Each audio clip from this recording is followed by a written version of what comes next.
To the extent that we live our lives in a manner that is consistent with the truth in our heart, we thrive.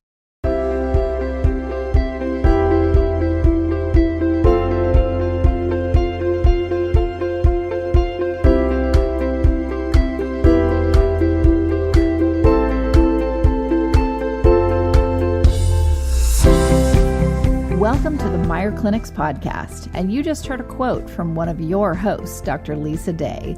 Join our licensed clinical professionals from various backgrounds as they discuss fascinating mental health topics with a wide range of guests.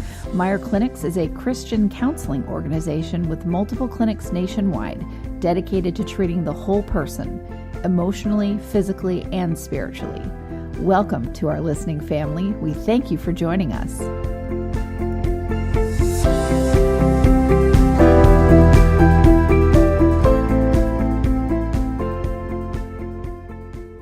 Mitzi, thank you so much for coming on Mental Health News Radio. What a complete joy to be with you.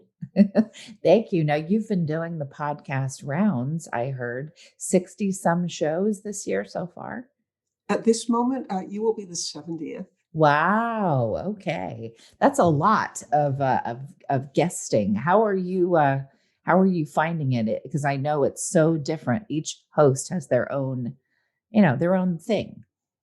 Well, actually, I absolutely love it because I have a message that I care about. And the most wonderful thing is it seems that people like to hear it because I keep getting invited back. Well, you are delightful. I can say that. Just even in the emails that we had going back and forth, I just felt immediately, this is a really nice person. I'm excited to speak with her. Okay, then I have to barge in and tell you my theory of life. Please. It takes one to know one. You just said that I'm nice. Well, that guarantees that you're nice. Well, I love that. And do you mind if can you say the quote that you gave to me about success? Yeah, it's a quote that I made up, so I'm quoting myself, but it does guide my life. Success is measured not by what you can get, but by what you can give. It brings tears to my eyes again as you said it. That feels like my life. Well, I figure, I'm an ambitious person, and I'm constantly taking courses and trying to become a bigger and bigger person with the idea that the more successful I am, the bigger the platform I have. And that means for me, success is I want to be able to reach a large audience. And because the large audience, from my point of view, is I have ideas that I'm eager to share. And a large audience means that I can give more.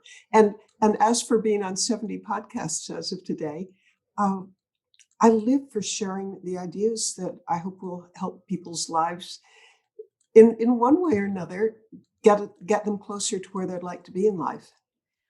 What do you, I'm diving right in, but I've got so many questions for you.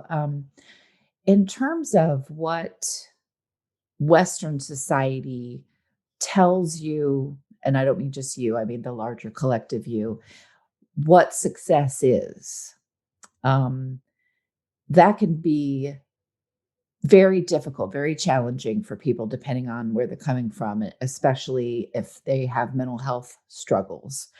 So a statement like what you just said, by what you give, takes away a lot of that idea that, oh, it's this mansion, or, oh, it's this thing, or, oh, it's if you have a lot of stuff. That your statement about how success is measured it can mean that, and then it doesn't have to mean that. That's why I love it. So where do you sit with that? Just very, very frankly, in my life, I've known a number of extremely wealthy people. I've also known a number of extremely miserable people, and the overlap between great wealth and misery happens to be much too close. To me, well, I'm going to quote a philosopher from 2,300 years ago. It's Plato. And Plato is saying this in Athens 2,300 years ago. He was telling his students about happiness. And he said, men think 3 things will make them happy that never do. And those 3 things are money, power, and fame. And he said the problem with those is they might give you a brief little burst of happiness, but long term, you always crave more. The more fame you have, the more power you have, the more money you have. It's not satisfying. You just, it's a rat race where you want more and more and more. So his students asked him, if money, power, and fame do not make people happy long term, how about never? What does make people happy? And his answer, and I think this directly relates to your question, his answer isn't that you have stuff. No, his answer was truth, beauty, and goodness. Mm. And the reason truth, beauty, and goodness make men happy, and I guess he's saying mankind, or let's go with people. The reason truth, beauty, and goodness makes people happy is they're delightful in themselves, and you don't have to kill somebody for a bigger dose of it. They're satisfying in themselves. You don't have to always get more beauty. No, each beautiful sunset is satisfying and wonderful in itself. Each time you've done something good, it makes you feel great. So truth, beauty, and goodness. And allow me to switch from a philosopher from 2,300 years ago to my darling late husband. Mm. Here's a phrase that he used to use. He said, if you want to be happy, think what you can do for somebody else. You really want to be miserable, think what's owed to you. Mm. Is that not just one of the wisest things in the world? That's so true. I have a feeling we're going to have to get a transcript for this show so that, because I can't keep writing while you're talking because I want to pay attention. Yes, that is so true. And I have very wealthy, famous friends, and I have friends who want nothing to do with any of that. And what's the common theme there that I've seen is a really childlike wonder at the world that they just sort of care. It makes them infectious. And a friend of mine that's very famous said, I don't know how this happened to me. I'm not more talented there's so many people I meet that are so much more talented, beautiful, blah, blah, blah, than I am. I can't give you, like, she's turned down every sort of come and speak on our stage about how you do what you do. She said, I don't want anything that puts me in a category of that I'm special above other people. And it took her a lot of years of soul searching to deal with the attention that she always got. And I think what finally helped her start rounding the corner was just her total awe and wonder and sort of childlike state about a lot of things, that she could sit and just stare at the sunset and go, this makes me happy. Does that make sense? And I totally endorse that because, well, I'll tell you about the family that I grew up in, the Henderson family. And I don't know if you mentioned this or not, but my late father was the co-founder and president of the Sheraton hotel chain. Mm-hmm. At the time of his death, he employed 20,000 people. So guess what? Filthy, stinking rich, 400 hotels that the family owned. Right. So was he happy or not? I'm going to say his life was totally happy, because I remember coming in on him in his office in our home, and he was surrounded by all these books and papers and just hard at work. And I'm a little girl at this point, probably 10 years old. And Daddy, what are you doing? And he said that he was working on donations to different charities. And I asked him, why do you spend so much time on that? And he said, the greatest pleasure my wealth has ever given me is in giving it away. Yeah. Is that cool? I love that. I love that. There's a couple, I wish I would have Googled their name, but I didn't know we'd be going in this direction. But their goal was to give away 90% of their fortune that they had made by the time that they were getting ready to move to the next stage of their life. And they succeeded, and they donated everything anonymously. Frank Perdue used to do that. This is my late husband.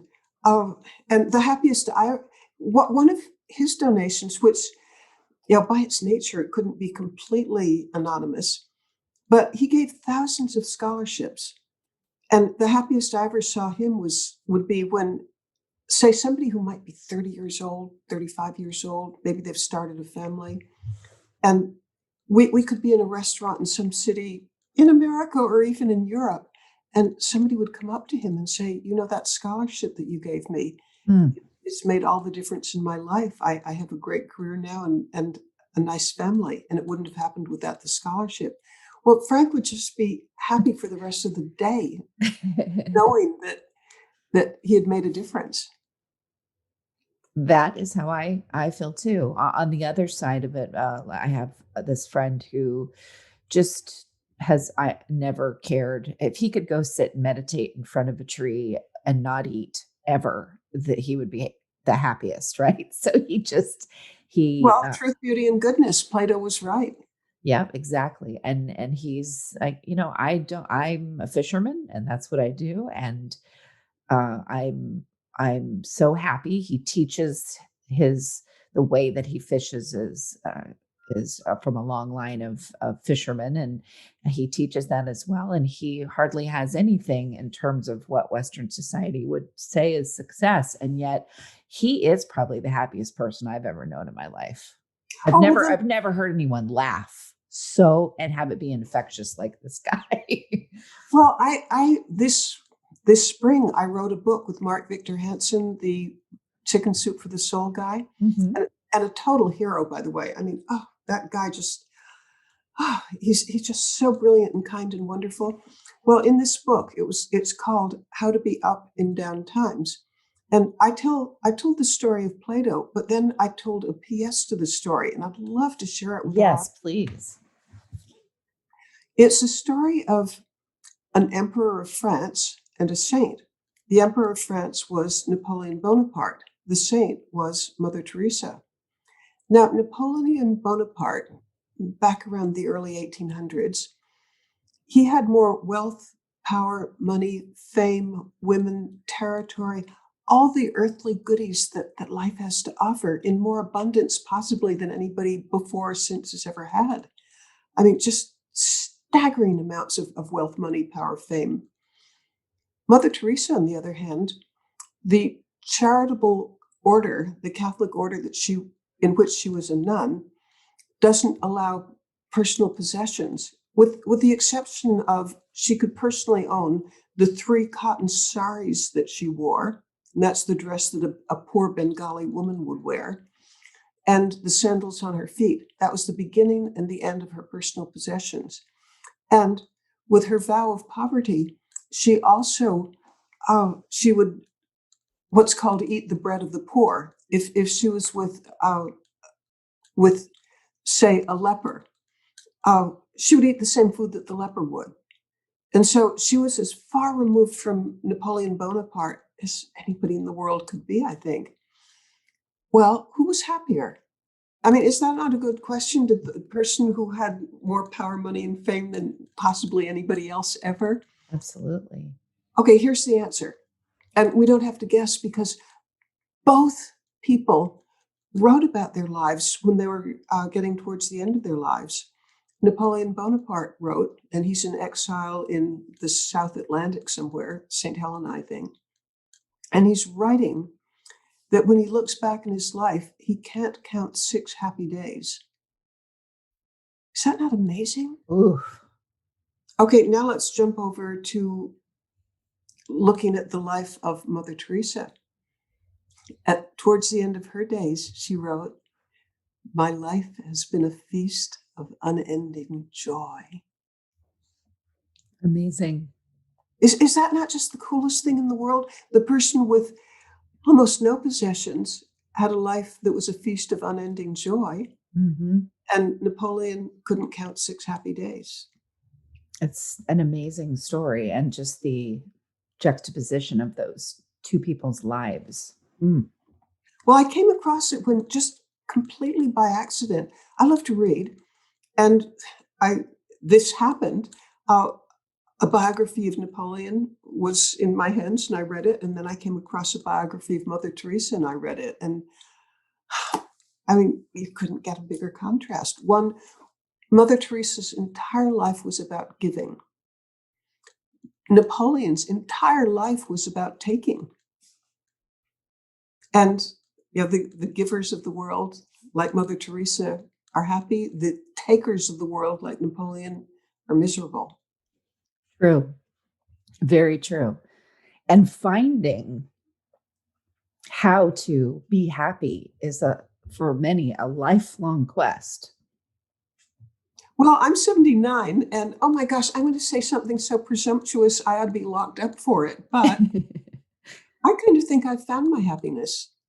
That's fantastic. But it's in well, I'm working on a charity. It's called Win This Fight, and it's fighting human trafficking, which I think is the worst scourge in the world. Absolutely. And by the way, people with mental health issues, particularly, I don't know, teenagers, they are so vulnerable to traffickers. Because, imagine that you're feeling down and disoriented in one thing or another, and this person who seems kind of kindly says, come with me. I'll give you a good hot meal. I'll give you a place to stay. We're going to treat you right. And guess what? They don't. They're entered in, and talk about someone who maybe didn't have, mental health struggles beforehand. Boy, are they going to after that experience. Well, so prevention is, to my mind, the only answer. I mean, somehow, well, I'm not sure I have the answer, but once they've gone down, once a trafficker has gotten his fangs into them, boy, it's difficult to get out. Because are you aware, this is somewhat new for me, I learned it in the last couple of years, but a 12-year-old girl who's been abducted, very typically, she'll have to have sex with strangers 10 or 12 times a night. Right. And in the course of a year, it might be 3,000 men. And how you get back on your feet after that is mysterious to me, but I've met people who have put their lives back together. But it took years of therapy and Yes. and help. But like my own son is dating a woman who was trafficked for 4 years. Wow. So it can be done. She got out of the life 20 years ago and became a very successful stand-up comic. And I'm just amazed that somebody could be abused so terribly for 4 years and still later in life, unless you knew her pretty well, you wouldn't even guess that she'd ever been trafficked. Right. How did you get into this? I mean, I know, my journey of getting into dealing with a lot of early childhood trauma, sexual abuse. I was sexually abused by my father, and I started at 12 getting away from him, and then I've been talking about it ever since. But how did you come to this? What was the thing about this particular topic, trafficking, that spoke to you and made you want to champion against it and also for the people that have endured it? Oh, my story began April 11th of 2019, because up until that time, I had heard the word human trafficking, but it didn't resonate with anything that I knew anything about. And so the words just kind of glided by. But then I heard a lecture. It was by a guy named Paul Hutchinson, and he showed videos of girls whom he and his organization, the Child Liberation Foundation, had personally rescued. But in these videos, I saw, little 11, 12-year-old girls, and I have to see the video again to know how many there were, but at a guess, like 20 of them. Mm. And they were all herded together for an orgy on an island. And I looked at their faces, and I'm a grandmother. I've got grandchildren which are the age of these little girls, and to see their faces, they were kind of frozen, immobile, with like terror and horror. And I'm thinking that this particular story has a happy ending because they were all rescued and put in situations where there would be families to look after them. Because the Child Liberation Foundation doesn't rescue children unless they know that there's a safe place for them to go and No. and be restored to something as close to normalcy as you can get. But at the time the videos were being secretly recorded during this sting operation, and the little girls didn't know that they were going to be rescued, and I I I, you I couldn't unsee it, the absolute horror. And so I began looking into what human trafficking was about, and sex trafficking with children. I mean, there are estimates from the United Nations that there are 1 million children being sex trafficked. Yes. And it hadn't crossed my mind that a child might have to have sex with strangers 10 or more times a night. And then only one child in 100 is rescued. The rest, their life expectancy is less than 7 years. Yeah. They will die from a drug overdose, or they'll die from suicide very frequently, or disease, or they'll be murdered and their organs harvested. And when I'm learning this, I'm thinking, this is the most evil thing that I've ever even imagined. Yes. And I thought, I want to do something about this. And, well, I'll tell you what I've been doing about it. Hi, this is Dr. Paul Meier of the Meier Clinics. Our Christian counselors across the country have a goal of helping all those who come to us to become what God has called them to be. If you're in a situation where you're not at peace within yourself, or you just feel like there's joy that's missing in your life, we can come alongside to help you obtain peace and joy. This message is sponsored by the Meier Clinic Foundation, a nonprofit Christian counseling ministry. The number is 1-888-7-CLINIC, 1-888-7-CLINIC. I felt, as I'm sitting in the audience, I wanted to write a great big check to help save more children. Mm-hmm. But then I thought, if I do that, that means cutting back on charities that I'm already committed to, like, for example, the food bank. And I'm thinking of the charities I'm associated with and who could I cut back on? And I didn't want to cut back on any because, some I've been involved with, maybe even being on their boards for like 10 years. And I didn't, I was stretched as far as I could. Right. So an idea came to me. I've inherited from my parents a desk that we believe belonged to a de Medici cardinal around the year 1600. And I thought, if I put this up for sale, two very good things would happen. It would raise money enough possibly to save 100 kids. And because it's a historical item and it belonged to somebody famous, there would be a lot of publicity around it, which would give more attention to human trafficking. Yes. Okay, so that seemed good. But then it occurred to me, I bet there are a lot of other people who have possessions that maybe they're in storage, maybe they're tired of them, maybe they need room for something else. Maybe the second wife hates the first wife's jewels, or who knows what. What if there were a giant auction that would raise $100 million that would be a way for people to convert physical property, tangible property, into cash? And a wonderful thing happened. First of all, there are huge numbers of people who were in the situation that I was in, who you'd like to write a great big check, but you're already committed as hard as and fully as you can be to other charities. But if there were an easy way to convert property into cash, they'd do it.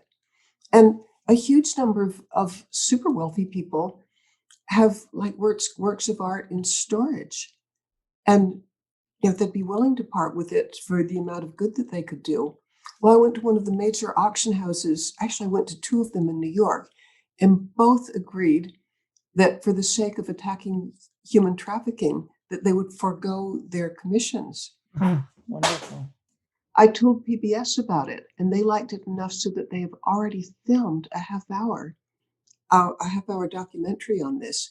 And the reason they were interested was because some of the gifts that have come in are just staggering, like one of the world's largest perfect emeralds, or a diamond and sapphire necklace that belonged to Marlene Dietrich that's appraised at $1 million. Oh my goodness. And the biggest one, by the way, I've been traveling around the world getting these donations. The biggest one was from a jeweler in Taiwan. And I've been giving talks in Taiwan, in Taipei in particular. And he knew what I was there for, and he invited me to have tea in his home. And we're having tea on the second floor of his house.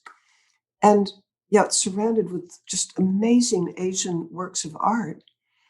And he starts telling me, he said, Mitzi, you know, this is a $150 billion a year industry, and it's the cartels that control it. And if you were able to raise $100 million, you could make a dent in their income. Right.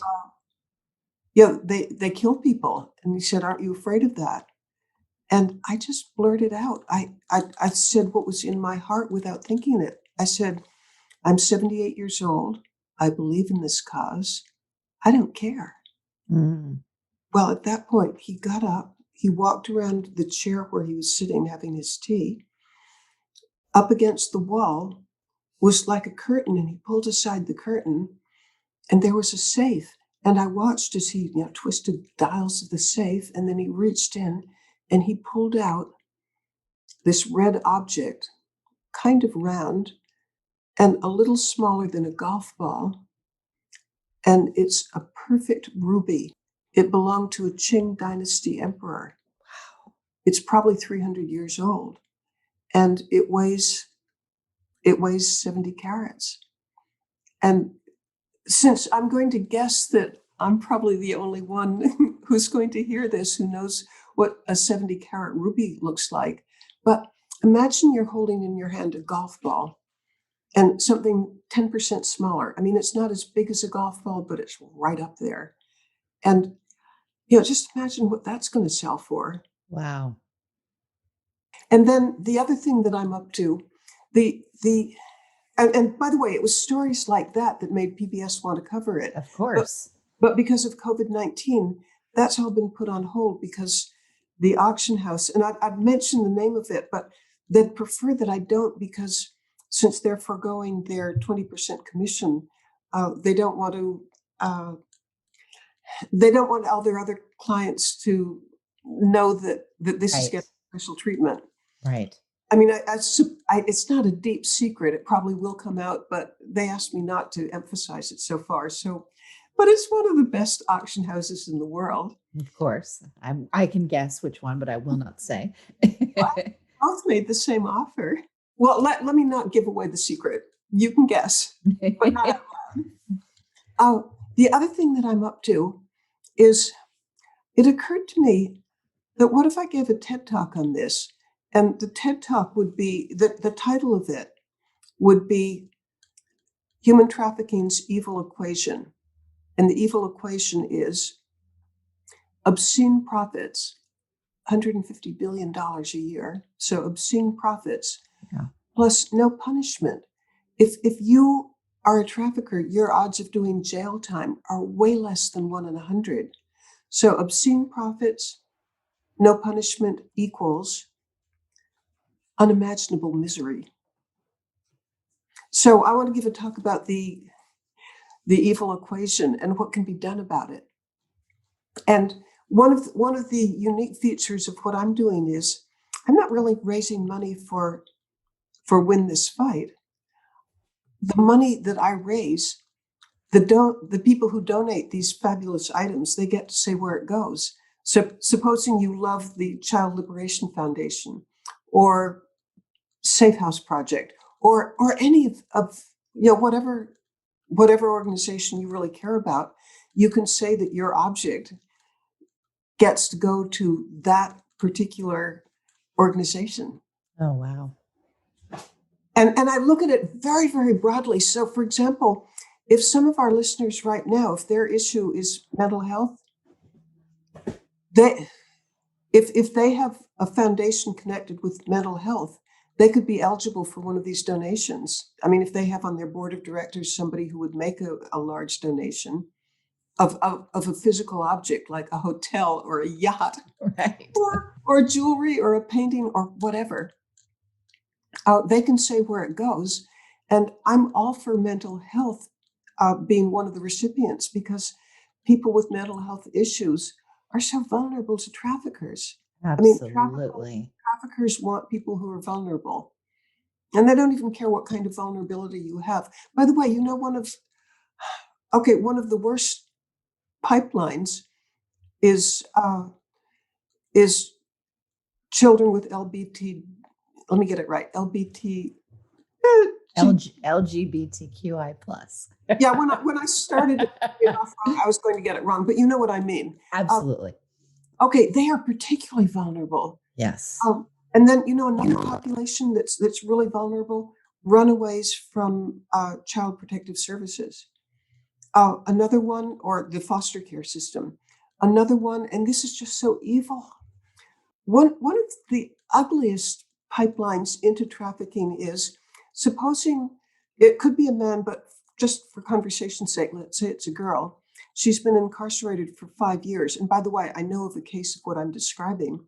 She's been incarcerated for 5 years. She comes out. She's having a heck of a time getting a job because, she's a convicted felon. And she has a terrible time finding a place to stay.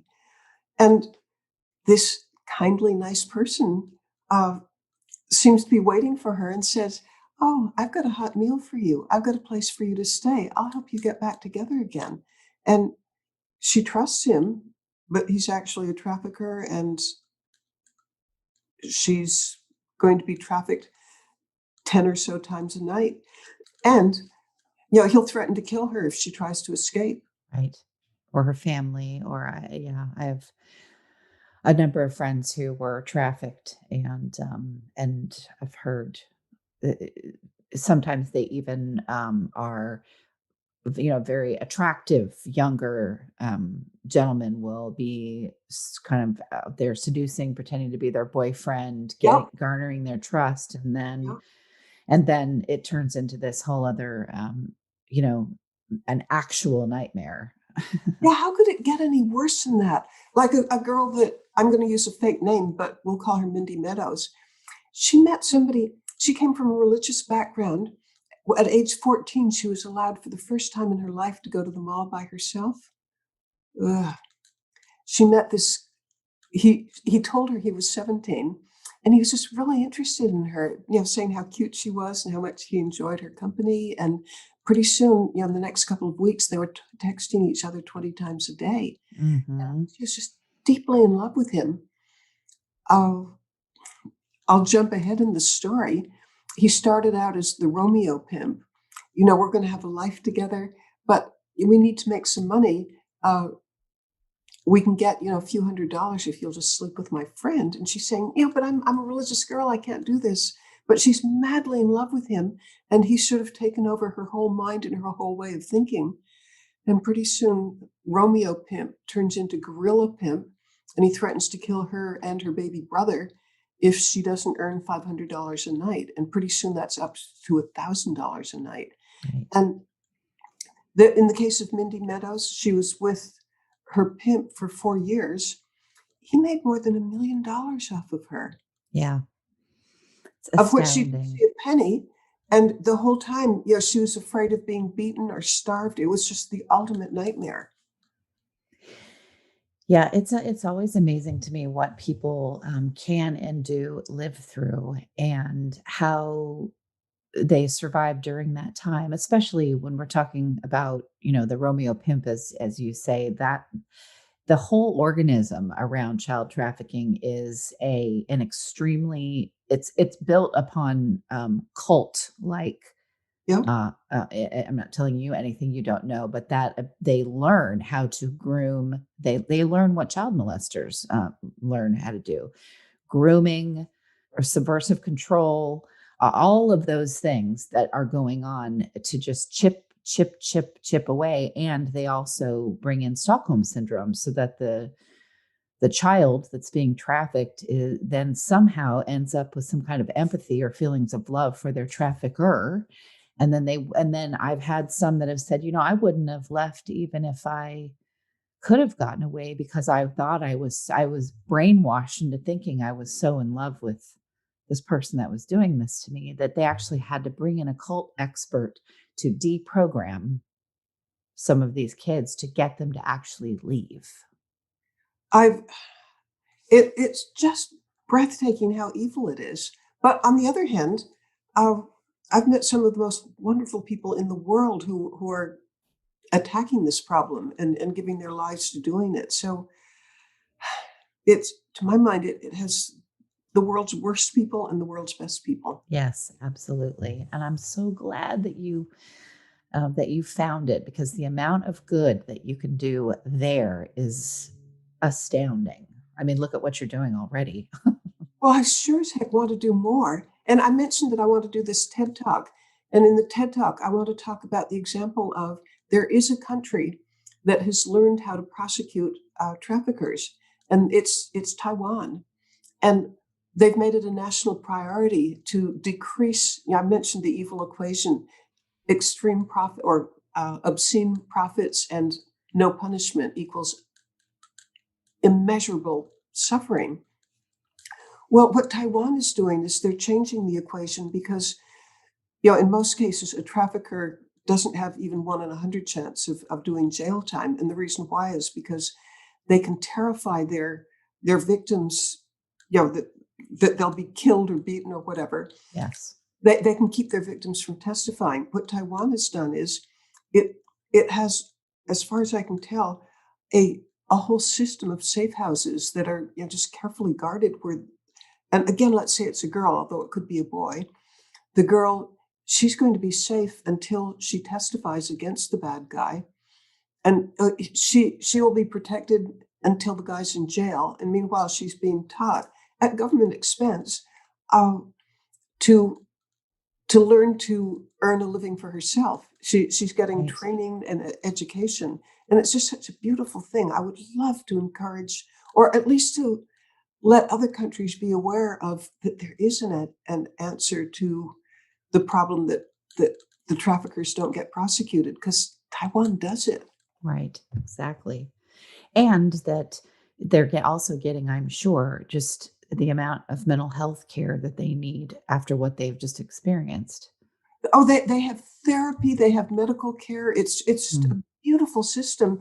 And it has made a huge dent in trafficking in Taiwan, because if you're a trafficker in Taiwan, it's just not a good career choice, because Right. do you want to end up in jail? Right. And that hierarchy of when you go to jail and the inmates inmates know what it is that you're there for. It's not happy time. It's not happy time. Exactly. Exactly. Well, Mitzi, oh my gosh, I knew that you were involved in this, but I didn't know the degree of it. And I feel lucky that I get to meet you and hear what you're doing. Thank you. Please tell my listeners where they can find out more about you, but also for this amazing work that you're doing. Well, let's focus on the work. I have a website that's devoted just to anti-trafficking efforts, and it's called winthisfight.org. And I'll tell you how to remember Win This Fight. The initials are WTF. And that I saw that somewhere in your byline, and I thought that's cute. Okay, well, it's absolutely not an accident. It's a little bit, if you want somebody to remember something, it really helps if there's a little bit of wrongness in it. And I hope that I come across as somewhat ladylike. And I think Yes. it's a little bit, I don't know, maybe cheeky. It's a little cheeky.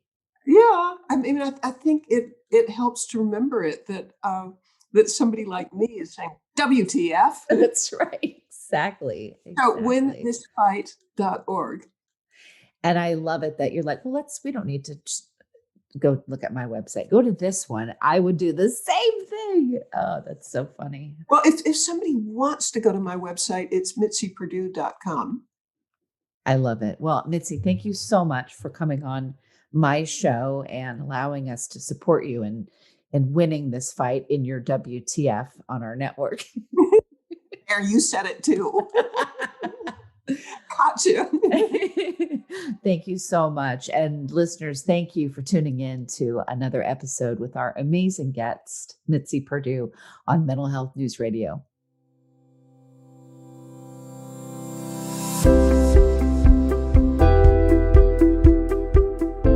We hope you enjoyed this podcast. Tune in next time for another engaging discussion on relevant mental health topics. If you have any questions about Meier Clinics, please visit our website at meierclinics.com. That's MEIER clinics.com, or call us at 888-7-CLINIC.